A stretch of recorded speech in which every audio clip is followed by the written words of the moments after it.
ایسی داتا صاحب کو تو نہیں منگتے، اے اللہ دے حضور ساڈے سفارشی نے، ہم سلطان الہند سے تو نہیں مانگتے، یہ ہم اللہ کے حضور انہیں اپنا سفارشی مانتے ہیں، پیچھے ہی اللہ ہے۔ ہاں، اے نہیں ہے کہ پیچھے کوئی اور ہے، نہیں، پیچھے اللہ ہے جی، سامنے ہی ہے کہ اس سفارشی نے میرے حضور میں مقرر کیتے، منو تو کوئی نہیں پتا کہ میں کوئی بندہ مقرر کیتا ہوا ہے۔ ہائے ہائے ہائے، اللہ کو تو پتہ ہی نہیں ہے کہ کوئی داتا صاحب بھی ہیں۔ اللہ کہہ رہا ہے میرے علم میں تو کوئی نہیں کہ میں نے کسی کو داتا بنایا ہو۔ بتائیں اگر فاطمہ کے لیے دھمکی ہے، باقی تو کوئی صحابی شاہی کوئی نہیں نا، فاطمہ جیسا ہے ہی کوئی نہیں، باقی صحابہ شاہی کوئی نہیں۔ سب سے قریبی حضور کی بخاری مسلم میں حدیث ہے، فاطمہ میرے جگر کا ٹکڑا، جس نے اسے تکلیف دی اس نے مجھے تکلیف دی۔ بخاری مسلم کی حدیث کے جنتی عورتوں کی سردار فاطمہ، اگر حضور ان کے بارے میں یہ کہہ رہے ہیں کہ فاطمہ میرے مال سے جو لے لینا ہے لے لے، اگر اللہ کے حضور پکڑی گئی میں کچھ کام نہیں آؤں گا، اور بخاری مسلم میں حدیث کہ میری بیٹی فاطمہ بھی چوری کرے میں اس کے بھی ہاتھ کٹوا دوں گا، تو سرکار باقی تو کوئی شے نہیں ہے۔ یہ سیدہ فاطمہ کے ذریعے پوری امت کو اناؤنسمنٹ کی جا رہی ہے، اور یہ بابوں کو لے کے بیٹھے ہوئے ہیں۔ بھائی ہم تو نبی علیہ السلام کے زمانے میں بھی کسی شخص کے بارے میں یہ ماننے کے لیے تیار نہیں ہے کہ وہ دھونس اور زبردستی اپنی مغفرت کروا سکتا ہے یا کسی کو ساتھ لے کے جا سکتا ہے جنت میں۔ تمہارے بابے تو شاہی کوئی نہیں، صحابہ جیسا ہے ہی کوئی نہیں، تیرے بابے تو شاہی کوئی نہیں۔ وَإِذَا تُتْلَى عَلَيْهِمْ آيَاتُنَا بَيِّنَاتٍ، اور جب ان پر پڑھی جاتی ہیں ہماری روشن آیات، قَالَ الَّذِينَ لَا يَرْجُونَ لِقَاءَ نَأْتِ بِقُرْآنٍ غَيْرِ هَذَا، تو وہ لوگ جو اللہ سے ملاقات کی امید نہیں رکھتے نا، وہ کہتے ہیں کوئی اور قرآن لے کر آؤ، او بدل، یا اسے تبدیل کر دو۔ یہ قرآن تو اتنا سخت ہے، اے نبی کوئی کمپرومائز کرنے والی سچویشن کو اختیار کرو، قرآن کوئی اور لے کر آؤ۔ یہ میں آپ کو بتاتا ہوں کہ قرآن کی توحید اتنی سخت ہے کہ یہ لاکھوں لوگوں نے اس زمانے میں اس طرح نہیں سنی۔ نبی علیہ السلام کے مجمع میں لاکھوں لوگ نہیں ہوتے تھے۔ حضرت نوح علیہ السلام جب توحید بیان کرتے تھے 950 سال تک صرف 78 بندے ایمان لے کر آئے ہیں، کیونکہ وہ توحید ایسی تھی کہ جن لوگوں نے وہ حق قبول نہیں کرنا ان کے لیے اس سے زیادہ کڑوی چیز ہی کوئی نہیں ہے، جو قبول کر لیں ان کے لیے اس سے زیادہ میٹھی چیز ہی کوئی نہیں ہے۔ انسان اپنی جان دے دیتا ہے لیکن توحید سے روگردانی نہیں کرتا، لیکن یہ اس کے لیے جسے بات سمجھ آ جائے یا جو سمجھنا چاہے۔ تو اللہ تعالیٰ فرما رہا ہے کہ جب ہمارے روشن آیات، یعنی بالکل کلیئر کٹ آیات، ننگی باتیں ان کے سامنے کی جاتی ہیں نا بغیر کسی تردد کے، تو یہ کہتے ہیں کہ اے نبی اس قرآن کو بدل دو یا کوئی اور قرآن لے کے آؤ، ذرا میٹھی میٹھی ذرا باتیں ہوں اس کے اندر۔ یہ کیا سخت سخت باتیں، دیکھ لیں یہ باتیں جتنی آئی ہیں واقعی وہ اسٹریٹ فارورڈ ہے کہ مانو گے جنت ملے گی، نہیں مانو گے جہنم میں جاؤ گے، اور اللہ کو پرواہ بھی نہیں اس کی کوئی۔ قل ما یکون لی ان ابدلہ، اے نبی تم فرماؤ کہ مجھے تو کوئی اختیار نہیں ہے کہ میں اسے بدل سکوں، من تلقاء نفسی، اپنی مرضی سے میں اس میں سے کوئی چیز نہ نکال سکتا ہوں نہ داخل کر سکتا ہوں، مجھے کوئی اختیار نہیں کہ میں اللہ کی کتاب کو بدل سکوں۔ اور یہی بات ختم نہیں ہے، ان اتبع الا ما یوحى الی، میں تو خود پابند ہوں اس وحی کا جو میری طرف کی جاتی ہے، میں تو خود اس کی پیروی کرنے والا ہوں۔ یعنی تم مجھے کہہ رہے ہو کہ قرآن بڑا سخت ہے اسے بدل دو یا کوئی نیا قرآن لے آؤ، اور میں تو خود پابند ہوں اس بات کا کہ جو میری طرف وحی آئی ہے میں نے بھی اس پہ عمل کرنا ہے۔ صرف تمہیں نہیں بلا رہا اللہ کی طرف، میں نے بھی اپنے رب کا تابع فرمان اسی طریقے سے ہونا ہے جس طرح میں تم سے ڈیمانڈ کر رہا ہوں۔ انی اخاف ان عصیت ربی عذاب یوم عظیم، میں تو خود خوف رکھتا ہوں اس بات کا کہ بالفرض اگر میں نے بھی اپنے رب کی نافرمانی کی تو بڑے دن کا عذاب مجھے بھی آ پکڑے گا۔ لیکن یہ وہ آیت ہے جو سخت ترین آیت قرآن کی، یہ سورہ یونس میں آئی ہے، سورۃ الانعام میں آئی ہے، سورہ الزمر میں آئی ہے۔ قرآن میں 3 جگہ یہ آیت آئی ہے، باقی 2 جگہوں پہ تو ساتھ قل کا بھی لفظ ہے، قل انی اخاف ان عصیت ربی عذاب یوم عظیم، اے نبی تم فرما دو کہ اگر میں بھی اپنے رب کی نافرمانی کروں تو مجھے خوف ہے کہ بڑے دن کا عذاب مجھے بھی آ پکڑے گا۔ یہ تو ہم احتراماً ساتھ بریکٹ میں لگا دیتے ہیں بالفرض، یہ قرآن میں کہیں نہیں ہے، یہاں ان سب نے بریکٹیں لگائی ہوئی ہوتی ہیں، تو ان سے ذرا پوچھیں یہ بریکٹیں جو لگاتے ہو تو قرآن کی تعریف کر رہے ہو؟ وہ کہتے ہیں نہیں، سمجھانے کے لیے بریکٹ لگانی پڑتی ہے کہ یہ نبی کے ذریعے سے امت کی اصلاح کی جا رہی ہے۔ اس کا مطلب ہے بریکٹ میں اگر کوئی تفسیر کے طور پر بات کی جائے تو وہ قرآن کی تحریف نہیں ہوتی۔ یقیناً نبی تو قطعی جنتی ہے، وہ اللہ کی نافرمانی نہیں کریں گے، ان کے ذریعے سے امت کو کہلوایا جاتا ہے۔ امت کو اس لیے کہلوایا گیا تھا کہ کوئی امتی کل کو اٹھ کے یہ کہے کہ تم ہمارے سلسلے میں بیعت ہو جاؤ، میں اس وقت تک جنت میں نہیں جاؤں گا جب تک کہ سارے مرید اپنے ساتھ لے نہ جاؤں۔ اندازہ کریں، یعنی نبی کے ہوتے ہوئے، نبی کی مبارک زبان سے جب یہ کہلوایا جا رہا ہے کہ اے نبی تم فرماؤ کہ مجھے خود خوف ہے کہ اگر میں نے اپنے رب کی نافرمانی کی تو بڑے دن کا عذاب مجھے آ پکڑے گا، تو یہ کہتے ہیں یہ اس لیے تھا تاکہ امت کو ڈر سنایا جائے۔ اور امت اتنی دلیر ہے کہ امت کا ایک بابا کھڑا ہو کے کہتا ہے کہ جی میں اس وقت تک جنت میں داخل ہی نہیں ہوں گا جب تک کہ اپنے سارے مریدوں کو لے نہ جاؤں۔ کتنے لے نہ جائیں؟ جسے تو جانا ہے۔ جنت کی گارنٹی تو کوئی نہیں ہے۔ بخاری مسلم دونوں میں حدیث ہے، نبی علیہ السلام نے اپنے ایک ایک رشتہ دار کو پکارا۔ جب سورہ الشعراء کی وہ آیت نازل ہوئی نا کہ نبی اپنے قریبی رشتہ داروں کو ڈر سنائیے، تو نبی علیہ السلام نے اعلانیہ کہا، اے نبی کے چچا عباس، میرے مال سے جو لینا ہے لے لے، اگر اللہ کے حضور تو پکڑا گیا میں تیرے کچھ کام نہیں آؤں گا۔ اے نبی کی پھوپھی صفیہ، میرے مال سے جو لینا ہے لے لے، مال تو میں تجھے دے کے انٹرٹین کر سکتا ہوں لیکن اللہ کے حضور اگر تو پکڑی گئی میں تیرے کچھ کام نہیں آؤں گا۔ اے نبی کی بیٹی فاطمہ جو جنتی عورتوں کی سردار بھی ہے، بخاری مسلم میں ہے، میرے مال سے جو لینا ہے لے لے، اگر اللہ کے حضور تو پکڑی گئی تو میں تیرے کچھ کام نہیں آؤں گا۔ یہ ساری باتیں کیا اس لیے کی جا رہی تھی کہ اس کے بعد ان آیات اور احادیث کی تشریح آگے سے کی جائے؟ اے نہیں جی یہ تے سانو سمجھانے واسطے سی، اللہ دے نبی تے کدے گناہ نہیں کر سکتے۔ بالکل یہی ہے تے سمجھے ہو تسی، تواڈے وڈے سمجھ گئے، نبی کے بعد تو سارے برابر ہیں نا، چاہے حضور کے زمانے کا کوئی انسان ہے وہ بھی فالوور ہے، چاہے قیامت والے دن تک جو آخری انسان ہے وہ بھی فالوور ہے۔ مرتبے فرق ضرور ہو سکتا ہے لیکن فالو تو سب نے کرنا ہے، دھمکی تو سب کے لیے ہے۔ مجھے بتائیں اگر فاطمہ کے لیے دھمکی ہے، باقی تو کوئی صحابی شاہی کوئی نہیں نا، فاطمہ جیسا ہے ہی کوئی نہیں، باقی صحابہ تھے شاہی کوئی نہیں۔ سب سے قریبی حضور کی بخاری مسلم میں حدیث ہے، فاطمہ میرے جگر کا ٹکڑا، جس نے اسے تکلیف دی اس نے مجھے تکلیف دی۔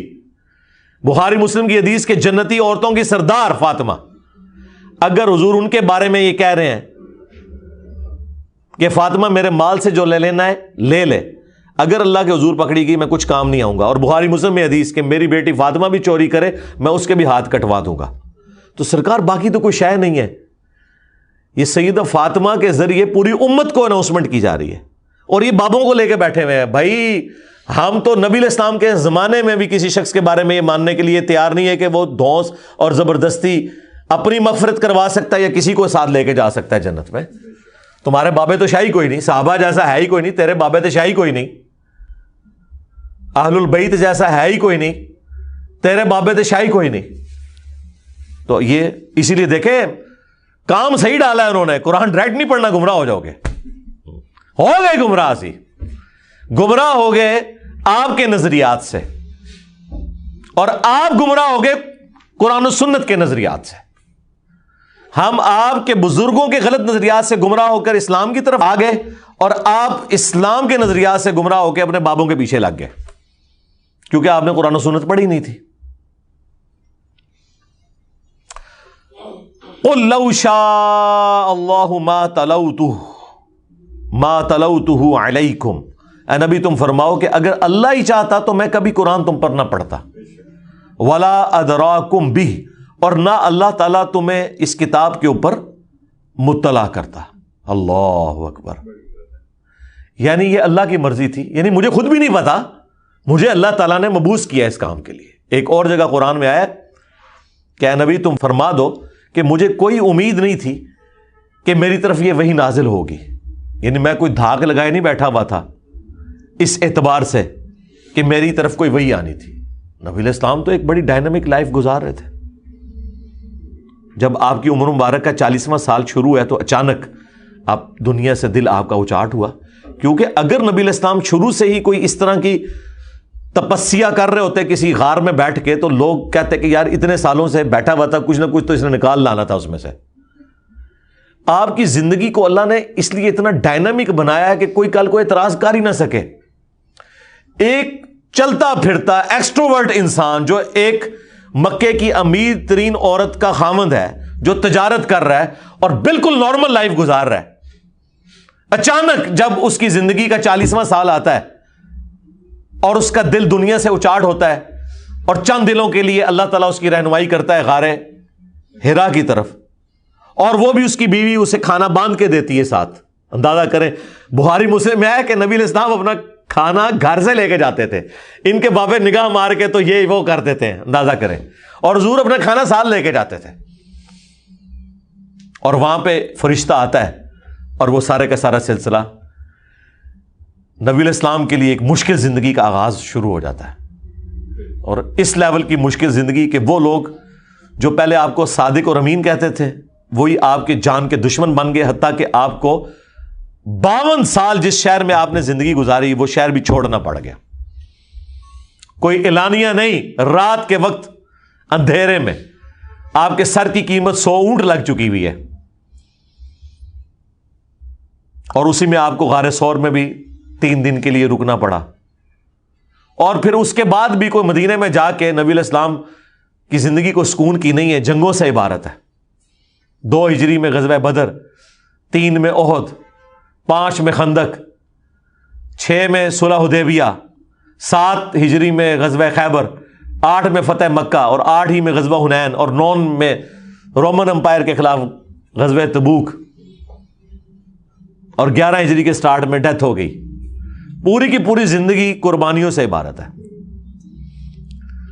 یعنی اتنی سکون کی زندگی حضور کی گزر رہی تھی, 40 سال سکون سے گزارے ہیں, لیکن اپنی زندگی کے آخری 23 سال آپ کے مسلسل جد و جہد کا نام ہے, جنگوں کی تکلیف اٹھانے کا نام ہے, اپنے قریبی ساتھیوں کی لاشیں اٹھانے کا نام ہے, اپنے گھر والوں کی تکلیف سے گزرنے کا نام ہے. 3 بیٹیاں جوان فوت ہوئیں, بیٹے فوت ہوئے, اپنے ہاتھوں سے دفنائے, قریبی ساتھی شہید ہو گئے جنگوں کے اندر,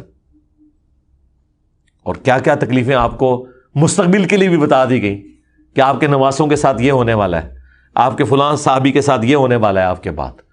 اگر آپ نبی علیہ السلام کی جگہ اپنے آپ کو رکھ کے دیکھیں تو اتنے مضبوط اعصاب کا انسان آپ کو کوئی اور نظر نہیں آئے گا. ایک تو زندگی میں تکلیف, اور یہ بھی بتایا جا رہا ہے کہ آپ کے بعد یہ ہونا ہے. ہم تو ماضی میں یاد کر کے ان واقعات کو کتنی تکلیف سے گزرتے ہیں.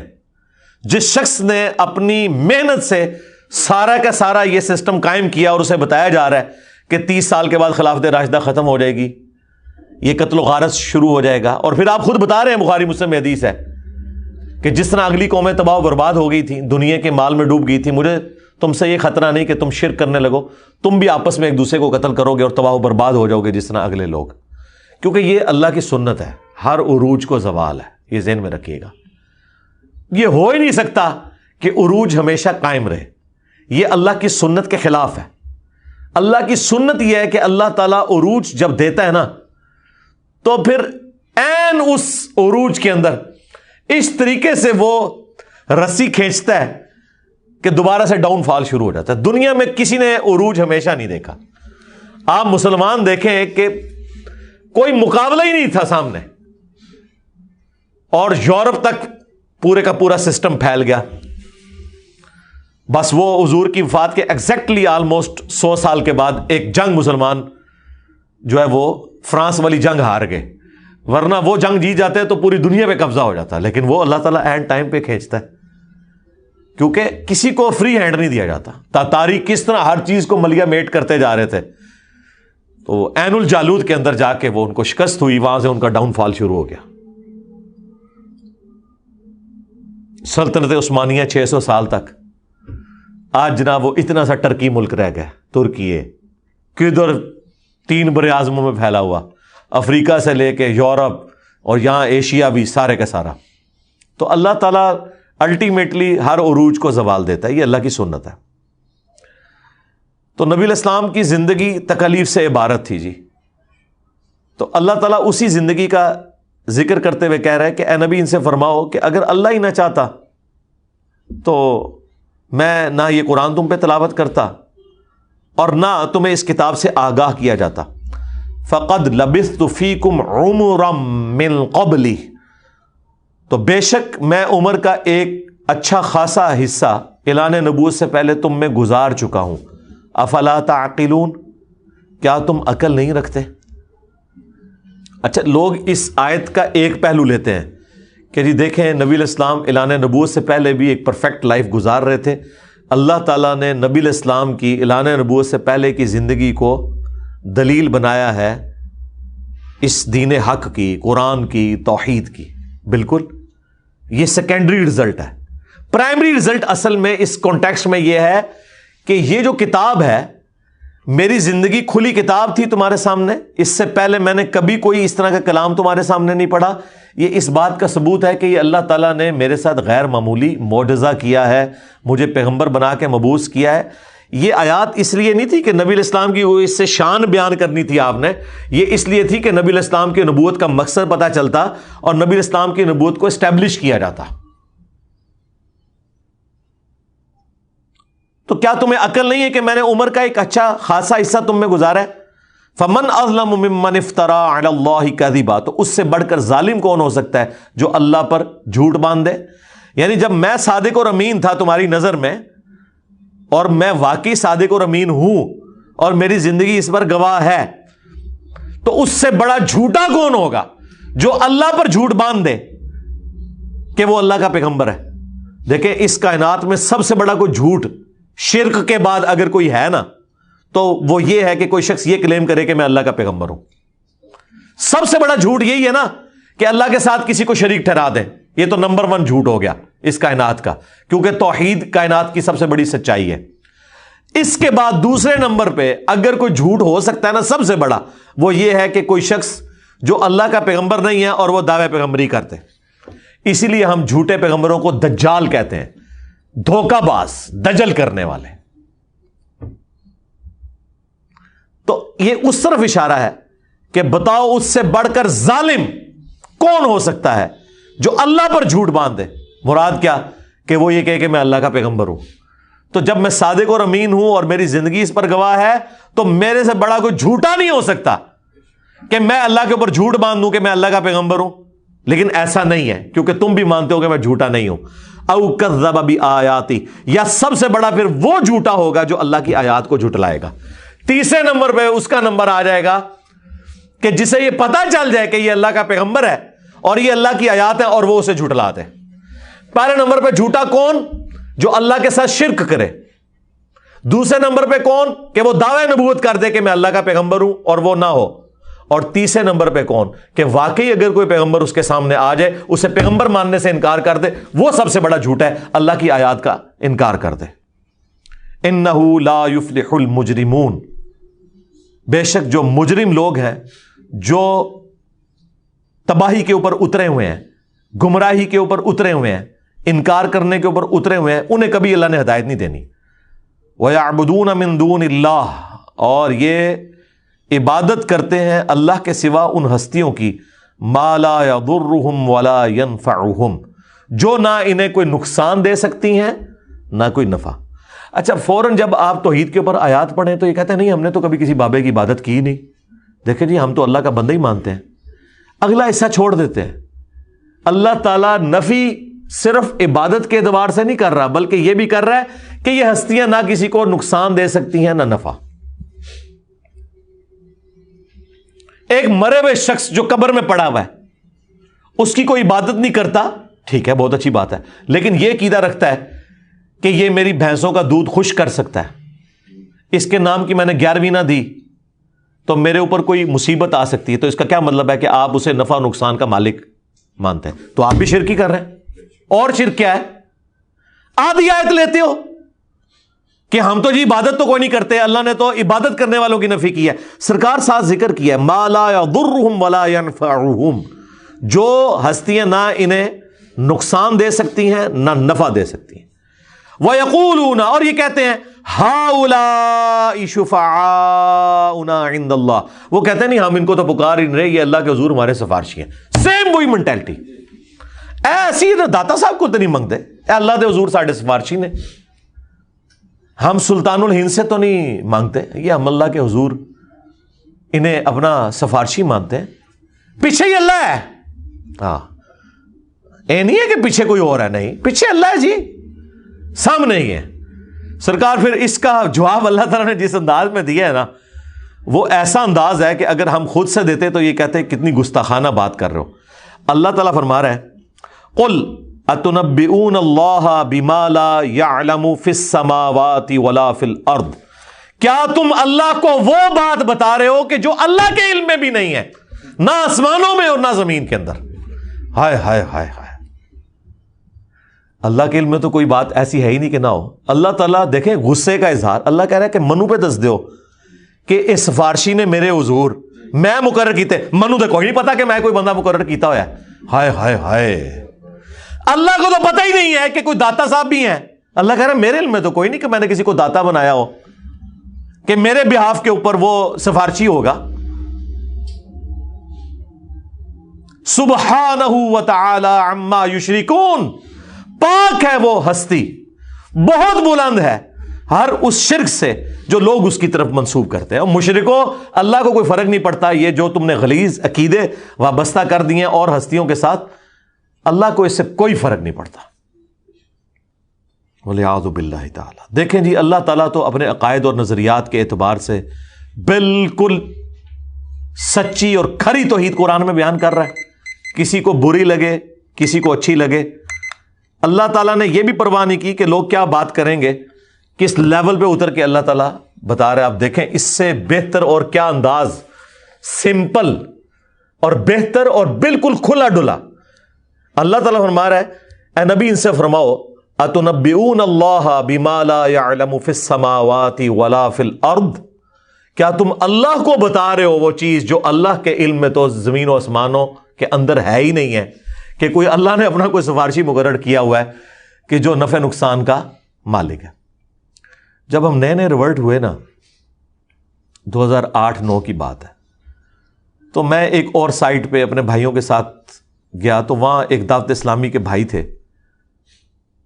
تو وہ نماز پڑھاتے تھے، ہم ان کے پیچھے نماز پڑھتے تھے رفع الیدین کے ساتھ. وہ بڑے حیران ہوئے کہ یار یہ کون سے لوگ ہیں کہ جو ہمارے پیچھے نماز پڑھتے ہیں، کیونکہ ہمیں تو یہ لوگ مشرک اور کافر سمجھتے ہیں.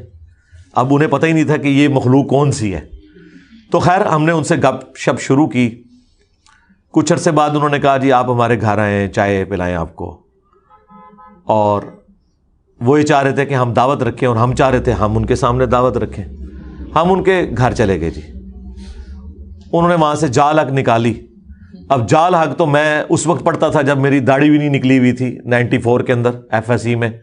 اس میں جتنی چکر بازیاں دی گئی ہیں غیر اللہ سے پکارنے کے لیے، مدد مانگنے کے لیے، وہ ساری تو ہمارے علم میں تھی. تو وہ کہنے لگا آپ کو ہم پہ اعتراض کیا ہے؟ تو میں نے ان کو یہی آیات پیش کی کہ بھائی آپ کا جو عقیدہ ہے نا مرے ہوئے لوگوں کے بارے میں، ظاہری اس باب میں تو آپ کافر سے بھی مدد لیں، وَتَعَاوَنُوا عَلَى الْبِرِّ وَالتَّقْوَى وَلَا تَعَاوَنُوا عَلَى الْإِثْمِ وَالْعُدْوَانِ، نیکی پرہیزگاری کے کاموں میں ایک دوسرے کی مدد کرو، برائی میں الگ رہو. لیکن جو دعا ہے یہ صرف اللہ کے ساتھ خاص ہے. ایاک نعبد و ایاک نستعین، عبادت اللہ کی ہوگی، مدد اس سے مانگی جائے گی دعا والی. امن یجیب المضطر اذا دعا، بھلا بتاؤ تو کون ہے جو تکلیف میں گھرے ہوئے شخص کی فریاد کو سنتا ہے. ویکشف السوء، اور اس سے اس کی برائی کو دور کر دیتا ہے.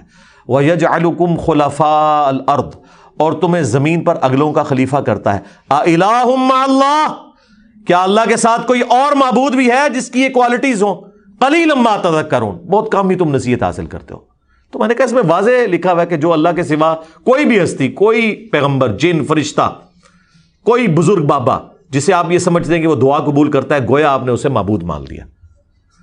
تو کہنے لگا قرآن میں جس طرح توحید کے اعتبار سے آیات آتی ہیں یہ سب کی سب اس سے ریلیٹڈ ہیں کہ آپ انہیں اللہ کے پیرلل میں رب مانو. اگر اللہ کا بندہ سمجھ کے کرو تو پھر کوئی مسئلہ نہیں ہے، کیونکہ وہ تو حزب اللہ ہے، اللہ کی پارٹی کے لوگ ہیں. تو میں نے اسے بتایا قرآن میں تو ایک آیت ایسی ہے جو آپ کے سارے وسوسے کو سیٹل کرتی ہے. بنی اسرائیل میں بھی ہے. سورۃ المائدہ سے میں نے کہا کہ یہ پڑھو. اب یہ وہ چیز تھی جو جال حق میں تو نہ انہوں نے لکھی، نہ یہ مسئلہ ان سے حل ہونے والا تھا، کیونکہ اللہ تبارک و تعالیٰ نے سورۃ المائدہ کے اندر عیسیٰ ابن مریم کو سینٹرڈ کر کے، ان کی ماں کو سینٹرڈ کر کے بالکل کھول کر توحید بیان کر دی. تو آیت نمبر یہ 75، مل مسیح ابن مریم الا رسول، عیسیٰ ابن مریم تو نہیں تھے مگر ایک رسول، قد خلت من قبلہ الرسل، ان سے پہلے بھی رسول گزرے ہیں، وامہ صدیقہ، اور ان کی ماں سچی عورت تھی، کانا یاکلان الطعام، دونوں کھانا کھانے کے محتاج تھے. انظر کیف نبین لہم الآیات ثم انظر انا یؤفکون، دیکھو ہم اپنی آیات کتنی کھول کھول کر بیان کر رہے ہیں، اور پھر ان کی طرف دیکھو جو الٹے پڑھے جاتے ہیں. قل اتعبدون من دون اللہ، اے نبی تم فرماؤ کیا تم اللہ کے سوا ان ہستیوں کی عبادت کرتے ہو؟ ایک تو من دون اللہ انہیں کہہ دیا جو یہ کہتے ہیں جی بتوں کے بارے میں، یہاں عیسیٰ ابن مریم اور ان کی والدہ کو من دون اللہ کہا. کیا ان کی عبادت کرتے ہو؟ تو کہنے لگا دیکھیں نا جی ہم تو عبادت نہیں کرتے، ہم انہیں اللہ کا بندہ مانتے. میں نے کہا نال لکھے ہے ما لا یملک لکم ضر ولا نفع، جو نہ تمہارے نقصان کے مالک ہیں نہ نفع کے. واللہ هو السمیع العلیم، اور اللہ ہی سننے والا علم ہے. میں نے کہا پچھلے حصے کو چھوڑ دے. اللہ نے کہا کہ عیسیٰ ان کی ماں نہ تمہارے نفع کے مالک نہ نقصان کے. تو شیخ عبد القادر جیلانی تھے، شے ہی کوئی نہیں، عیسیٰ کے جیسا ہے ہی کوئی نہیں. تیرا عبد القادر جیلانی تھے، شے ہی کوئی نہیں. مریم جیسا ہے ہی کوئی نہیں. تیری رابعہ بصریہ تھے، شے ہی کوئی نہیں. اگر وہ نفع نقصان کے مالک نہیں ہے لے جاؤ اپنے باپے. سبحانک اللہم و بحمدک، اشہد ان لا الہ الا انت، استغفرک و اتوب الیک، وما علینا الا البلاغ المبین. جزاکم اللہ خیرا.